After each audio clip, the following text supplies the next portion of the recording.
Hello everyone. Last lecture में जो है ना मैंने हेलोकेन और हेलोरीन का जो यूनिट था उसको समाप्त किया था मैंने। आज जो है हम लोग एनसीईआरटी का कुछ क्वेश्चंस वगैरह करेंगे जो इंटेक्स्ट और एक्सरसाइज के क्वेश्चंस है उसको। तो देखो इसका इंटेक्स्ट में जो है ना बहुत सारे शुरुआत का जो क्वेश्चन है नॉमेनक्लेचर वगैरह ही है और नॉमेनक्लेचर हम लोग डिटेल में पढ़े हैं। नॉमेनक्लेचर को मैंने अलग से बताया है तो नॉमेनक्लेचर का क्वेश्चन मैं अभी नहीं करने जा रहा हूँ। आप लोग बनाओगे जो दिक्कत होगा हमसे पूछ सकते हो, लेकिन अभी नॉमेनक्लेचर का क्वेश्चन जो है हम डिस्कस नहीं करेंगे। इंटेक्स्ट का ही कुछ क्वेश्चन और है, आगे जाओगे तो उसमें से क्वेश्चन है कि why is sulphuric acid not used during the reaction of alcohols with KI। देखो एक रिएक्शन हम लोगों ने अल्कोहल का लिखा था ROH plus KI plus H3PO4, तो बन रहा था प्रोडक्ट में आयोडोअल्केन Ri plus KH2SO4 KH2PO4 plus H2O। ऐसा आयोडोअल्केन का प्रिपरेशन जब करवा रहे थे अल्कोहल से हम लोग उसमें से रिएक्शन को मैंने डिस्कस किया है। अब क्वेश्चन क्या पूछा है ना कि यहाँ आप जो फास्फोरिक एसिड का इस्तेमाल किए हो यहाँ हम लोग सल्फ्यूरिक एसिड का इस्तेमाल क्यों नहीं कर सकते, H2SO4 का इस्तेमाल यहाँ क्यों नहीं करेंगे। तो देखो इसके बारे में मैंने बताया है। एक्चुअली होता क्या है ना कि ये दोनों का जब मिक्सचर लोगे तो ये दोनों आपस में रिएक्शन करके पहले HI बनाता है और KH2PO4। अब यह HI जाकर के रिएक्शन करेगा अल्कोहल से और ये प्रोडक्ट बनेगा आयोडोअल्केन और H2O एलिमिनेट होगा। तो मेन प्रॉब्लम यहाँ है कि यदि आप H2SO4 लेते हो KI के साथ तो उस केस में भी HI बनेगा। अब मान लो कि HI बना, रिएक्शन मीडियम में H2SO4 भी है, तो होता क्या है कि दोनों आपस में रिएक्शन करके बना देगा SO2 plus H2O plus I2। H2SO4 जो है ना स्ट्रॉन्ग ऑक्सीडाइजिंग एजेंट है, HI रिड्यूसिंग एजेंट है। तो होगा क्या कि H2SO4 लोगे फिर भी HI का फॉर्मेशन होगा, लेकिन वह HI अल्कोहल से रिएक्शन ना करके फिर से H2SO4 के साथ ही रिएक्शन कर जाएगा और H2SO4 के साथ रिएक्शन करके वो बनाएगा SO2 और ये I2। तो यहाँ क्या देख रहे हैं ना हम लोग कि आयोडीन का ऑक्सीडेशन नंबर -1 ऐसा, इसमें 0, तो इसका अपने से ऑक्सीडेशन हो जाएगा। सल्फर का यहाँ +6 और यहाँ +4, इसका रिडक्शन, मतलब H2SO4 ऑक्सीडाइजिंग एजेंट है, इसीलिए HI को डिस्ट्रॉय कर देगा, HI को ऑक्सीडाइज कर देगा I2 में। और जब HI रहेगा ही नहीं तो फिर अल्कोहल से रिएक्शन कौन करेगा, अल्कोहल से रिएक्शन पॉसिबल नहीं हो पाएगा, इसलिए हम लोग सल्फ्यूरिक एसिड का इस्तेमाल इसमें नहीं करते हैं। उसके बाद एक क्वेश्चन इसमें दिया हुआ है आगे, among the isomeric alkanes of molecular formula C5H12। देखो एक अल्केन दिया हुआ है C5H12। सबसे पहले C5H12 पेंटेन है, इसका जितना भी आइसोमर्स बन सकता है हम उसको बनाते हैं। तो सबसे पहला हुआ N पेंटेन, N पेंटेन। उसके बाद इसी का बन सकता है आइसोपेंटेन, आइसोपेंटेन। और एक और इसमें बनेगा क्या, नियोपेंटेन, ऐसा neopentane. This one is isopentane और ई क्या हुआ, नियोपेंटेन। पेंटेन का 3 आइसोमर हमने बनाया इस फार्मूला से, सब में 5 कार्बन 12 हाइड्रोजन है। अब क्वेश्चन क्या बोल रहा है कि ये सारे अल्केन का हम लोग को क्लोरीनेशन करवाना है सनलाइट के प्रेजेंस में। तो क्लोरीनेशन जब करवाएंगे सनलाइट के प्रेजेंस में तो एक वैसे स्ट्रक्चर या अल्केन का नाम बताओ जो सिंगल मोनोक्लोराइड देगा, मतलब एक ही प्रोडक्ट देगा।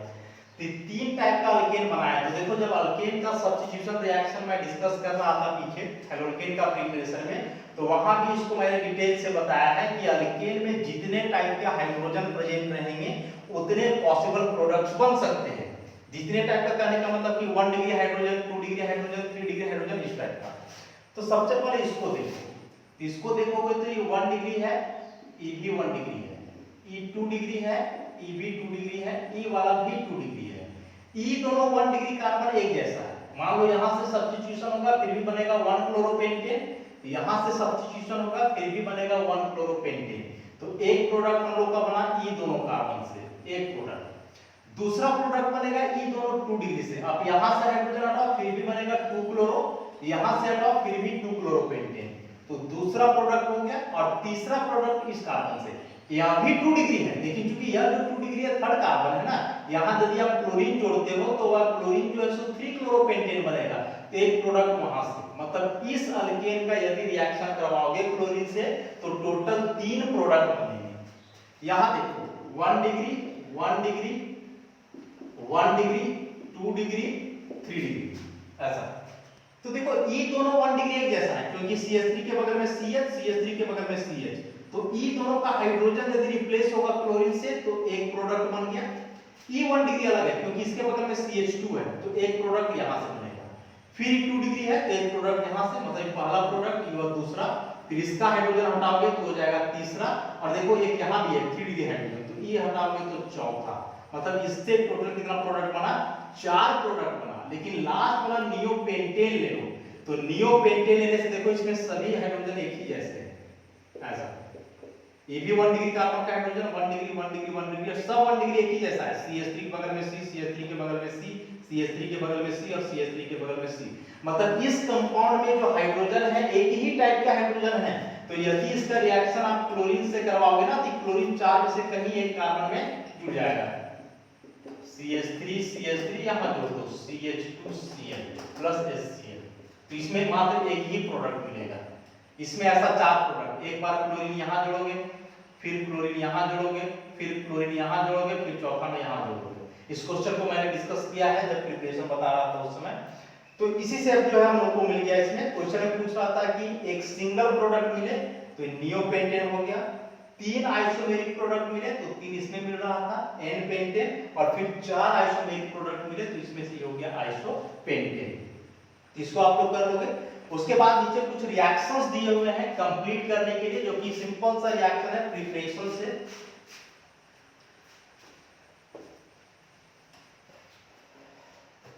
जैसे इसमें से सारे रिएक्शंस को मैं डिस्कस नहीं करूंगा, बहुत सारे रिएक्शन जो है कॉमन है। एक रिएक्शन देखो इसमें दिया हुआ है जो इंपॉर्टेंट भी है, CH2OH और एक OH यहां दिया हुआ है प्लस HCl और हीट। देखो HCl जो है halogen acid, halogen acid alcohol से रिएक्शन करके क्लोरोअल्केन बनाता है। मतलब हैलोअल्केन, यहां HCl दिया हुआ है तो क्लोरोअल्केन बनेगा।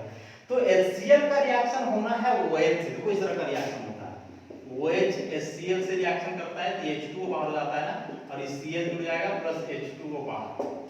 इतना हम लोग को काम करना है ऐसा। तो HCl OH ग्रुप से रिएक्शन करता है, बस मेन हम लोग को यही जानना है। अब इस कंपाउंड में दो OH ग्रुप है, एक OH यहां लगा हुआ है, एक OH यहां लगा हुआ है। तो HCl दोनों में से किससे रिएक्शन करेगा ये जानना इंपॉर्टेंट है। तो देखो यदि OH ग्रुप बेंजीन से डायरेक्ट लगा हुआ हो तो उसमें से वो HCl जो रिएक्शन नहीं करेगा। रीजन कि OH में ऑक्सीजन पे होता है लोन पेयर, तो लोन पेयर होगा तो बेंजीन के साथ कंजुगेशन शो करेगा ना, प्लस R इफेक्ट के चलते कंजुगेशन। और जब कंजुगेशन होगा रेजोनेंस तो यहां आ जाएगा ऐसा डबल बॉन्ड, और ये डबल बॉन्ड आ जाएगा तो आसानी से ब्रेक नहीं करेगा। लेकिन यहां जो ऑक्सीजन पर लोन पेयर है इसका रेजोनेंस यहां पॉसिबल नहीं है, क्योंकि यह डबल बॉन्ड के बगल में नहीं है, तो सिंगल ही बॉन्ड रहेगा, बॉन्ड आसानी से ब्रेक कर जाएगा। तो जब इसका प्रोडक्ट बनाओगे तो बेंजीन से जो OH जुड़ा हुआ है इसको ऐसे ही छोड़ देना है, और इस CH2Cl हो जाएगा प्लस H2O, इस तरह का प्रोडक्ट बन जाएगा। देखो इन टेक्स्ट में जो है ना एक ऐसा क्वेश्चन भी दिया हुआ है, कंप्लीट करना पूरा है सब, जो A B C D E वगैरह लिखा हुआ है, R इस सब की जगह क्या होगा इसको भरना है इस इक्वेशन के अनुसार। कैसे बनाएंगे? तो सबसे पहले यहां देखो अल्काइल हैलाइड मैग्नीशियम दिया हुआ है, तो बताया है कि अल्काइल हैलाइड का रिएक्शन मैग्नीशियम से कराओगे ड्राई ईथर में तो ग्रिग्नार्ड रिएजेंट का फॉर्मेशन होता है। मतलब यहां कुछ नहीं करना है, बस Mg को बीच में आप जोड़ देना है। तो देखो A के जगह जो प्रोडक्ट बनेगा हम लोग का ऐसा, यहाँ MgBr साइक्लोहेक्साइड मैग्नीशियम ब्रोमाइड। फिर मैंने बताया था कि यदि ग्रिग्नार्ड रिएजेंट का हाइड्रोलाइसिस करोगे वाटर से रिएक्शन, देखो HOH ऐसा, तो यहाँ कार्बन यहाँ मैग्नीशियम, कार्बन और मैग्नीशियम में कार्बन का इलेक्ट्रोनेगेटिविटी अधिक, तो यहाँ पार्शियल नेगेटिव और यहाँ पार्शियल पॉजिटिव। तो वाटर का जो H प्लस और OH माइनस है, तो H प्लस आकर के जुड़ जाएगा माइनस के पास और OH माइनस जुड़ जाएगा Mg के पास। तो यहाँ कुछ ऐसा हो जाएगा, साइक्लोहेक्साइल रिंग में हाइड्रोजन जुड़ गया, तो हाइड्रोजन को जनरली दिखाते नहीं है, तो डायरेक्ट हम लोग साइक्लोहेक्सेन लिखेंगे और साथ ही साथ MgBr पहले से था और OH, तो इससे मतलब नहीं है, B हम लोग का E वाला होगा। तो A के जगह साइक्लोहेक्साइल मैग्नीशियम ब्रोमाइड और B के जगह बन गया साइक्लोहेक्सेन। अब जरा यहां से देखो, RBr plus Mg dry ether, तो पहले इसको ऐसे करो, RMgBr लिख दो, ऊपर वाला ही रिएक्शन है, सेम रिएक्शन है। अब जरा यहां देखो H2O के जगह D2O दिया हुआ है, तो ये जो D है ना, ड्यूटेरियम है, हाइड्रोजन का आइसोटोप, हाइड्रोजन, ड्यूटेरियम और ट्राइटियम, एटॉमिक नंबर सबका 1, मास नंबर इसका 1, 2 और 3। तो देखो किसी भी एलिमेंट के जो आइसोटोप्स होते हैं ना, तो आइसोटोप्स का फिजिकल प्रॉपर्टीज डिफरेंट जरूर होता है, लेकिन केमिकल रिएक्शन सबों का सेम होता है। तो जैसा रिएक्शन H2O का हुआ है ग्रिग्नार्ड रिएजेंट से, सेम रिएक्शन D2O का भी होगा ग्रिग्नार्ड रिएजेंट के साथ। तो सेम रिएक्शन मतलब कैसे कि D2O को जो है ना आप ऐसे लिख सकते हो D प्लस OD माइनस, जैसे यहाँ H प्लस OH माइनस हमने लिखा, तो H के जगह केवल लिख देना है D। अब सोचना हम लोग को कि यहाँ R के जगह क्या होने वाला है, ऐसा। तो देखो हम लोग यहाँ क्या देखे थे कि इसका H प्लस कहाँ जुड़ा था, तो जो कार्बन से डायरेक्ट मैग्नीशियम जुड़ा हुआ है, जिस कार्बन से डायरेक्ट मैग्नीशियम जुड़ा हुआ है उसी कार्बन से हाइड्रोजन जुड़ा था। तो उसी प्रकार से यहाँ करेंगे कि जिस कार्बन से Mg जुड़ा रहेगा उसी कार्बन में जुड़ा हुआ होगा D। तो यहाँ देखो D जुड़ा हुआ है इस CH से, तो यहाँ जो आप स्ट्रक्चर बनाओगे कुछ ऐसा होगा CH, CH में Mg जोड़ दिए, उसके बाद अगर बगल 2 CH3 है तो अगर बगल आप 2 CH3 लिख दो, देखो ऐसा इस तरह से। तो अब इसका रिएक्शन करवाओगे तो वही बात है, यहाँ डेल माइनस डेल प्लस, तो ये D प्लस जुड़ जाएगा इस माइनस के पास, तो ऐसा बन जाएगा और साथ में यहाँ बाहर हो जाएगा MgBr और यहाँ OD। तो देख लो R की जगह क्या आ गया, ये वाला चीज, इसको यहाँ से लिख दो, आइसोप्रोपाइल ग्रुप है देखो, और यहाँ Br आइसोप्रोपाइल ब्रोमाइड। तो इस तरह से C के जगह हम लोग लिखेंगे इस पूरे प्रोडक्ट को और फिर आगे इसको रिएक्शन को ऐसे कंप्लीट कर देना है। अब यहां से आगे इस रिएक्शन को देखो, तो यहां भी कुछ वैसा ही रिएक्शन नजर आ रहा है। इधर राइट साइड यदि देखोगे तो राइट साइड देखो R डैश लगा हुआ है ना, तो पहले R डैश का काम हम लोग कर लेते हैं। तो देखो हेलो अल्केन दिया हुआ है, सोडियम मेटल से रिएक्शन है ईथर मीडियम में। याद करो कि जब हेलो अल्केन का रिएक्शन सोडियम मेटल से होता था ईथर मीडियम में, तो बनता था क्या, हाइयर अल्केन, और उस रिएक्शन को हम लोग बोलते थे उर्ज रिएक्शन। तो यह उर्ज रिएक्शन का एग्जांपल है, और बताए थे कि उर्ज रिएक्शन में जो अल्केन बनता है ना वो सिमेट्रिकल होता है, और उसमें जो कार्बन का संख्या है वह अल्काइल हैलाइड की तुलना में जस्ट डबल हो जाता है। तो करना क्या है आपको, इसको जो यहाँ 20 से बांट दो, ऐसा देखो इस तरह से CH3 CH3 CH3 और यहाँ X रहेगा, मतलब ये टर्शियरी ब्यूटाइल हैलाइड हो गया।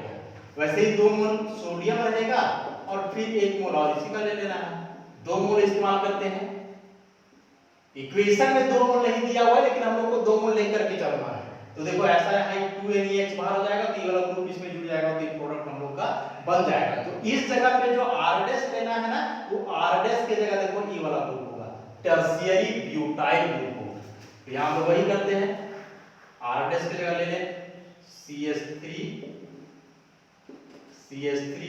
CH3 और यहाँ X, यहाँ पे कार्बन है टर्शियरी ब्यूटाइल।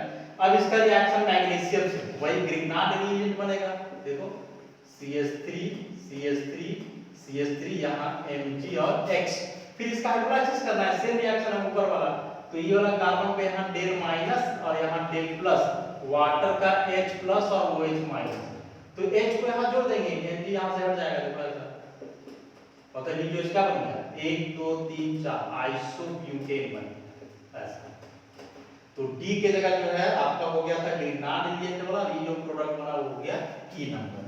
तो इस तरह के क्वेश्चन जो है एग्जामिनेशन में आते हैं, एक बड़ा सा इक्वेशन दिया हुआ रहेगा बहुत सारे रिएक्शंस का, और उसमें ऐसा ही ABC वगैरह लिख करके छोड़ देगा या खाली छोड़ देगा, बोलेगा इक्वेशन को कंप्लीट करो, तो इस टाइप के ऐसे ही बनाएंगे। देखो इसमें बहुत सारे रिएक्शंस इस्तेमाल हुए हैं, तो इस टाइप का क्वेश्चन आप तभी डील कर पाओगे ना जब पीछे चैप्टर्स में मैंने जितने भी रिएक्शंस बताए हैं सारे रिएक्शंस को तुम एक एक करके कवर अप किए हुए हो, तभी ऐसे इक्वेशंस को सॉल्व कर पाओगे, अन्यथा कोई चांस नहीं है। तो पहले चैप्टर को कंप्लीट करो, जितना भी रिएक्शंस मैंने बताया है पहले उस सारे रिएक्शंस को एक एक करके याद रखो, तब जाकर के जो है सारे रिएक्शंस कंप्लीट होंगे।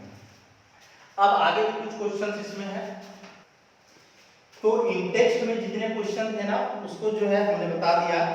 देखो इसमें से बहुत सारे क्वेश्चन इस चैप्टर में SN1 और SN2 रिएक्शन से डायरेक्ट हम क्वेश्चन अभी बताते हैं तो समझ में नहीं आएगा, इसलिए SN1 और SN2 पे अलग से मैंने लेक्चर बनाया हुआ है, उसमें सारे फैक्टर्स को कवर अप किया है मैंने। तो यदि आप उस लेक्चर को किए हो तो बुक का जो क्वेश्चन आंसर है सॉल्व हो जाएगा, और यदि नहीं किए हो तो उसको करो, क्योंकि उसको भी हम डिस्कस करने वाले नहीं हैं। इस क्वेश्चन को बताने के लिए आपको पूरा SN1 और SN2 बताना होगा, जो कि पॉसिबल नहीं है। दो अलग लेक्चर मैंने ऑलरेडी बना करके रखा है SN1 और SN2 पे, तो आप लोग जो उस लेक्चर को देखो तो SN1 और SN2 से रिलेटेड जितने भी क्वेश्चंस हैं चैप्टर में सारे सॉल्व हो जाएंगे, और एग्जामिनेशन में SN1 या SN2 से रिलेटेड एक क्वेश्चन आना ही है, 100% गारंटेड है। इसलिए आप लोग SN1 और SN2 को इग्नोर नहीं कर सकते हो। अब बात करें एक्सरसाइज की, तो एक्सरसाइज में जो सबसे पहला क्वेश्चन क्या है ना, नॉमेनक्लेचर का है। बहुत सारे कंपाउंड्स दिए हुए हैं, नाम लिखना है, उनको क्लासिफाई करना है, अल्काइल, एलाइल, बेंजाइल, इस टाइप का 1 डिग्री 2 डिग्री 3 डिग्री। तो नॉमेनक्लेचर तो पहले ही मैंने बताया कि बहुत डिस्कशन किया उसके बारे में, और बहुत ज्यादा डिस्कस नहीं करने वाले हैं। फिर भी एक एग्जांपल जो है मैं इसमें बताता हूं। जैसे क्वेश्चन इसमें दिया हुआ इस तरह का है, MClCH2 C6H4 CH2, उसके बाद C और यहाँ है CH3 का बोल 3। ऐसा सबसे पहले इस कंपाउंड को पहचानना है कि अल्काइल हैलाइड है, एलाइल हैलाइड है, बेंजाइल है, या किस टाइप का यह हैलाइड है। तो ये तो इंट्रोडक्शन का चैप्टर जो बताया था हम लोग उसी में जो इसको डिस्कस किए हैं। सबसे पहला काम है इसका स्ट्रक्चर बनाना। तो देखो इस टाइप का कंपाउंड दिया हुआ रहे, और ये कहीं आप देखोगे MOP मतलब मेटा ऑर्थो पारा, तो समझ जाओगे कि उस कंपाउंड में बेंजीन रिंग है, क्योंकि बेंजीन रिंग के लिए ही हम लोग ऑर्थो मेटा पारा का इस्तेमाल करते हैं। बेंजीन रिंग है या कंफर्म करने के लिए देखोगे कि उस कंपाउंड में 6 कार्बन का स्पीशीज एक ही साथ लिखा हुआ होगा। अभी 6 कार्बन में आपका हाइड्रोजन यहाँ 5 हो सकता है, हाइड्रोजन 4 हो सकता है, हाइड्रोजन 3 हो सकता है। ई मैटर नहीं करता, मैटर करता है कार्बन। यदि 6 कार्बन है मतलब बेंजीन रिंग होगा, ऑर्थो मेटा पारा है तो बेंजीन वहां होना ही है। इसका स्ट्रक्चर देखो कैसे बनाएंगे। सबसे पहले 6,6H4, इसका मतलब हुआ बेंजीन रिंग, बेंजीन बना दो ऐसा। उसके बाद आप देखो कि एक ग्रुप इधर लगा हुआ है, एक ग्रुप इधर लगा हुआ, कहीं भी इस ग्रुप को जोड़ दो, इतना में से कहीं भी आप जोड़ सकते हो। सपोज यहाँ जोड़े CH2 है, फिर बगल में कार्बन, और इस कार्बन से देखो 3 CH3 लगा हुआ है, तो CH3 CH3 CH3। अब यहाँ लगा हुआ है मेटा, तो मेटा बोलते हैं 1-3 पोजीशन को। यदि मान लो कि इसको पोजीशन हम लोग 1 काउंट करें तो 1 2 3, या इधर 1 2 3, तो एक आप यहाँ लगाए हो तो ऑब्वियसली अगला ग्रुप आपको यहाँ लगाना है, क्योंकि मेटा दिया हुआ है, मेटा मतलब 1/3, तो यहाँ पे आप ग्रुप लगाना है। क्या लगाना है? CH2Cl, ऐसा CH2Cl, इस तरह से। नंबरिंग जो है कहीं से भी कर सकते हो, यहाँ पर मान ले हम लोग 2 3, ये पूरा जो है हो जाना है कॉम्प्लेक्स ब्रांच का। ऐसा कॉम्प्लेक्स ब्रांच का क्या रूल है कि जो कार्बन बेंजीन रिंग से जुड़ा हुआ है 1 2 3, तो सेकंड पे देखो फिर से तो ब्रांच आ गया। इस पूरे ग्रुप का नाम लिखोगे तो 1 क्लोरोमिथाइल, ऐसा क्लोरोमिथाइल बोलेंगे इसको। इधर अब आ जाओ तो 3 और इसके अंदर 2 डाइमिथाइल, और 3 कार्बन का मेन चेन में है प्रोपाइल, और अब मेन हो गया बेंजीन, तो इसके बाद हम लोग कंटिन्यू कर देंगे बेंजीन। इस कंपाउंड का नाम हो गया 1 क्लोरोमिथाइल 3 2 डाइमिथाइल प्रोपाइल बेंजीन। तो यह इसका नाम हुआ। क्लासिफिकेशन की बात करें तो क्लासिफिकेशन के लिए आपको हैलोजन एटम देखना है कि हैलोजन एटम किस कार्बन से जुड़ा हुआ है। तो देखो हैलोजन जो क्लोरीन है ना, इस कार्बन से जुड़ा हुआ है, इस कार्बन को हम लोग बोलते हैं बेंजाइलिक कार्बन। बेंजाइलिक कार्बन क्यों? क्योंकि बेंजीन रिंग से डायरेक्ट जुड़ा हुआ है, तो बेंजीन रिंग से जो कार्बन डायरेक्ट जुड़ा हुआ रहता है बेंजाइलिक कार्बन, और यदि बेंजाइलिक कार्बन से हैलोजन जुड़ा हुआ हो तो इसको हम लोग बोलेंगे बेंजाइल हैलाइड। और साथ ही साथ देखो यह कार्बन 1 डिग्री है, क्योंकि इस कार्बन के बगल में इधर एक ही कार्बन है बेंजीन का, इसको हम लोग लिखते हैं 1 डिग्री बेंजाइल हैलाइड। तो क्लासिफिकेशन में 1 डिग्री बेंजाइल साइड और नाम लिखोगे तो ऐसा। इस तरह से इसमें जो है बहुत सारे क्वेश्चन दिए हुए हैं, ऑलमोस्ट 15-20 क्वेश्चन के आसपास है। तो ये सारे क्वेश्चंस को जो है आप लोग करोगे। कुछ क्वेश्चन में उल्टा है, उल्टा कहने का मतलब कि नाम लिखा हुआ है और आपको जो है उसका स्ट्रक्चर ड्रॉ करना है। जैसे क्वेश्चन मैं इसको डिस्कस करता हूं, देखो ये क्वेश्चन जैसे इसमें स्ट्रक्चर बनाना है, स्ट्रक्चर बनाने के लिए कंपाउंड दिया हुआ है 4 टर्शियरी ब्यूटाइल 3 आइडोहेप्टेन, ऐसा क्वेश्चन है। तो ऐसे नाम दिया हुआ है तो स्ट्रक्चर कैसे ड्रॉ करते हैं इसको भी मैंने डिस्कस किया है स्ट्रक्चर फार्मूला के बारे में। सबसे पहले क्या करो ना कि इसमें से वर्ड रूट को फोकस करो। तो वर्ड रूट हेप्ट है 7 कार्बन, तो 7 कार्बन का आप स्केलेटन ड्रॉ करो ऐसा 1 2 3 4 5 6 7। अब देखो लास्ट में सफिक्स ANE, तो ANE मतलब सिंगल बॉन्ड, मतलब जितने भी कार्बन है सब कार्बन कार्बन के बीच सिंगल बॉन्ड ही रहेगा। अब यहाँ देखो 3 पे बोला आइडो, कहीं से भी काउंटिंग कर लो 1 2 3 ऐसे से 1 2 3 सपोज यहीं से कर लो, तो 3 पे लगा दो आईडी, नंबरिंग कर दो 1 2 3 4 5 6 7। 4 पे बोल रहा है टर्शियरी ब्यूटाइल, तो टर्शियरी ब्यूटाइल ग्रुप को डायरेक्ट आपको याद रखना होगा और यहाँ लगा देना है टर्शियरी ब्यूटाइल ऐसा, this one is tertiary butyl. अब बाकी इसका हाइड्रोजन देकर के पूरा करो। इस कार्बन का एक बॉन्ड बन रहा है तो कार्बन बॉन्ड बनाता है 4, यहाँ बन रहा है 1 3 कम पड़ा, तो जितना कम पड़ा उतना हाइड्रोजन। ऐसे यहाँ 2 बॉन्ड बना है तो 2 हाइड्रोजन देंगे, यहाँ भी 2, इसमें 1 2 3, तो 4 में से 3 बन ही रहा है, 1 कम हुआ ऑब्वियसली 1 हाइड्रोजन देंगे, यहाँ 2 और यहाँ 3। वैसे इसका स्ट्रक्चर बन गया आप लोग का। इस तरह से स्ट्रक्चर्स भी दिए हुए हैं जिसको आप लोग जो है सो बनाओगे।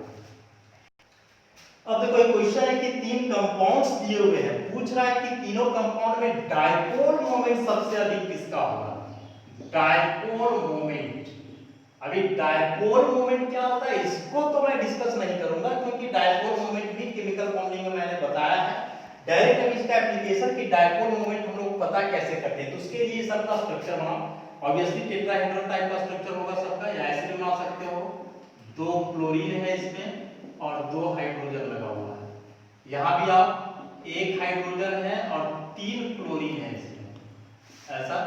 फिर इसमें आ जाओ, इसमें चारों क्लोरीन जुड़ा हुआ है कार्बन से CCl4 ऐसा। तो इस तरह से करने के बाद हम लोग क्या करते हैं ना कि इसमें डायपोल वेक्टर बनाया जाता है। डायपोल वेक्टर कैसे बनाते हैं जरा उसको देखो। कार्बन और क्लोरीन ये दोनों में इलेक्ट्रोनेगेटिव ज्यादा कौन, क्लोरीन होता है, तो इस बॉन्ड का इलेक्ट्रॉन क्लोरीन की तरफ माइग्रेट करेगा। तो देखो इसका वेक्टर हम लोग बनाएंगे ऐसा, ये वेक्टर बता रहा है कि बॉन्ड का इलेक्ट्रॉन कार्बन से क्लोरीन की ओर डिस्प्लेस कर रहा है, इसमें भी कुछ वैसा ही बात होने वाला है। अब हाइड्रोजन और कार्बन, तो हाइड्रोजन और कार्बन में अधिक किसका, तो कार्बन का, तो इस बॉन्ड का इलेक्ट्रॉन कार्बन की तरफ जाएगा। वैसे इसमें देख लो हाइड्रोजन और कार्बन में कार्बन, तो इसका भी वेक्टर बनेगा इधर। अब वेक्टर बनाने के बाद देखो कि देखो ये दोनों वेक्टर जो है सेम डायरेक्शन में आ रहा है, ये दोनों वेक्टर भी सेम डायरेक्शन में जा रहा है, तो ओवरऑल निकालोगे तो वेक्टर इसी डायरेक्शन में जा रहा है, जिसका रिजल्टेंट वेक्टर बनाओगे तो इस तरह से बनेगा ऐसा। सेम का मतलब इसमें करके देखो, कार्बन क्लोरीन में क्लोरीन का ज्यादा, इधर वेक्टर बना, फिर इधर भी क्लोरीन का ज्यादा, इसमें भी इधर वेक्टर बनेगा, फिर इसमें भी क्लोरीन का ज्यादा, इधर कार्बन का, तो देखो ऐसा। जरा ये दोनों वेक्टर को देखो, ये दोनों वेक्टर का डायरेक्शन एकदम अपोजिट हो गया, एक इधर जा रहा है तो एक इधर, और चूंकि दोनों जगह क्लोरीन है तो दोनों का मैग्नीट्यूड भी सेम होगा। तो वेक्टर का प्रॉपर्टी होता है कि यदि दो वेक्टर्स का मैग्नीट्यूड सेम और डायरेक्शन जस्ट अपोजिट है तो वह दोनों एक दूसरे को कैंसिल आउट कर देता है, उसका रिजल्टेंट डायपोल मोमेंट कितना हो जाता है, 0। तो ये दोनों वेक्टर एक दूसरे को कैंसिल कर देगा, लेकिन ये दोनों वेक्टर देखो, ये दोनों तो सेम डायरेक्शन में आ रहा है, तो ये तो कैंसिल कर दिया, लेकिन इसके चलते इसका कुछ ना कुछ डायपोल मोमेंट आएगा। यहां आ जाओ तो यहां सब कैंसिल आउट हो जाएगा, इसका वेक्टर इधर, इसका वेक्टर इधर, फिर इसका इस तरफ और इसका बनेगा इस तरफ। देखो ये दोनों अपोजिट हो गया कैंसिल, ये दोनों भी अपोजिट हो गया कैंसिल। तो इसमें जितने वेक्टर्स बन रहे हैं सभी डायपोल वेक्टर्स एक दूसरे को कंप्लीटली कैंसिल आउट कर दे रहे हैं, तो इसका डायपोल मोमेंट जो है सो 0 हो जाएगा। इससे ज्यादा डायपोल मोमेंट इसका आएगा, सबसे ज्यादा इसमें, क्योंकि इसमें कोई भी वेक्टर एक दूसरे को कैंसिल आउट नहीं करता है, और इसमें कम से कम ये दोनों वेक्टर जो एक दूसरे को कैंसिल आउट कर दिया। डायपोल मोमेंट का वैल्यू जो है लिखा हुआ है नोट्स में जो बनाया उसमें, अभी इनको वैल्यू याद नहीं है तो वहां वैल्यू लिखा हुआ है, तो वैल्यू में सबसे ज्यादा इसका आएगा। क्यों? वो बात जो हमको समझना था वो समझ गए। तो सबसे ज्यादा डायपोल मोमेंट हुआ CH2Cl2 का, इससे कम हुआ CnCl3 का, और E तो नॉन पोलर ही हो गया, इसका 0, इससे ज्यादा इसका आएगा। सबसे ज्यादा वैल्यू जो इसका होगा डाइक्लोरोमीथेन का। तो इस तरह से जो कुछ क्वेश्चंस मैंने अभी बताया, कुछ क्वेश्चंस और इस चैप्टर का बचा हुआ है जिसको हम नेक्स्ट वीडियो में जो है डिस्कस करेंगे।